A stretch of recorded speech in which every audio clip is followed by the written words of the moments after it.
جی السلام علیکم، کیسے ہیں ناظرین؟ اچھا جی، ایسا ہے کہ مختلف لوگوں نے مختلف طرح سے کمنٹس کیے ہیں، سوال کیے ہیں اور پوچھنا چاہا ہے کہ علیحدگی میں یا تنہائی میں انتشار رہتا ہے اور جب قربت میں جاتے ہیں تو انتشار ٹوٹ جاتا ہے۔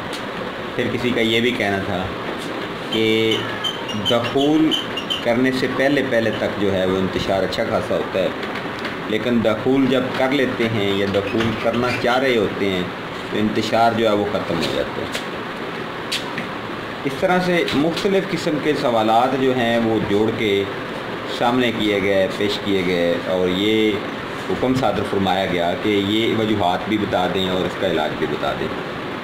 تو دیکھیے، سب سے پہلے ہمیں دیکھنا ہوگا کہ ایسا کیوں ہوتا ہے۔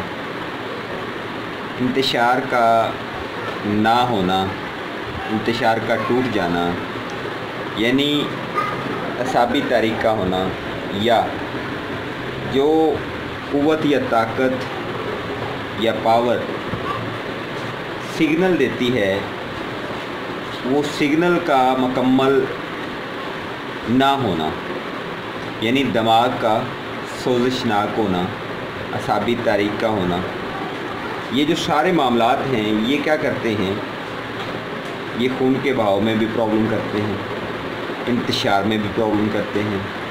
اسپیشلی وہ لوگ جو یہ کہتے ہیں کہ جب ہم انتشار ہوتا ہے، دخول کرنا چاہ رہے ہوتے ہیں تو انتشار ٹوٹ جاتا ہے، ان کے لیے آج میں ایک نسخہ لے کے آیا ہوں۔ بہت ہی اعلیٰ نسخہ ہے، بہت ہی شاندار نسخہ ہے، اور اس کا الحمدللہ بہت زیادہ فائدہ ہوتا ہے۔ اس کے اندر جو چیزیں ہیں وہ ذرا سن لیں۔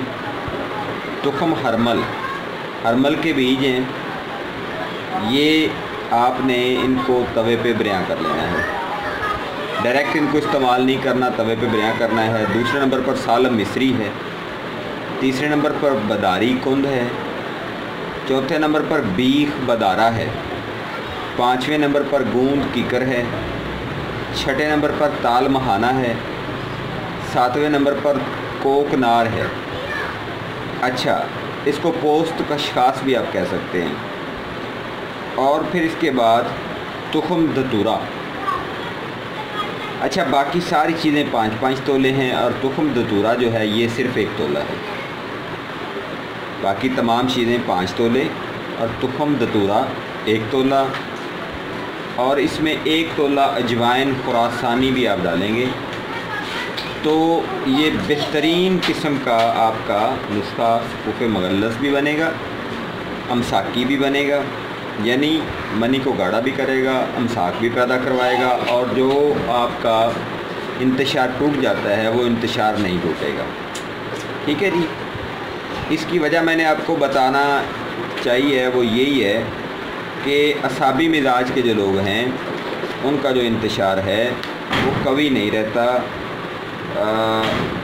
اور اس کے علاوہ جو بدی مزاج کے لوگ ہوتے ہیں ان کا انتشار کبھی ہوتا ہے، لیکن دخول جب کر رہے ہوتے ہیں تو پھر ان کا دخول کے وقت پہ انتشار ٹوٹ جاتا ہے فوراً سے۔ تو ایسے لوگوں کے ایک تو ٹھنڈی چیزیں استعمال کرنی چاہیے جن کا انتشار دخول کے بعد ٹوٹتا ہے۔ ٹھیک ہے جی، اور دوسرا ان کو یہ جو میں نے نسخہ بتایا ہے یہ استعمال کرنا چاہیے، انشاءاللہ جو ہے ان کا انتشار کا مسئلہ ٹھیک ہو جائے گا، اور ان کا دخول جو ہے وہ بھی ٹھیک ہو جائے گا، اور کسی قسم کی ان کو پریشانی نہیں ہوگی۔ یہ جو نسخہ میں نے بتایا ہے بہت ہی آزمودہ ہے، اس کو آپ بھی آزمائیں اور اس سے فائدہ اٹھائیں۔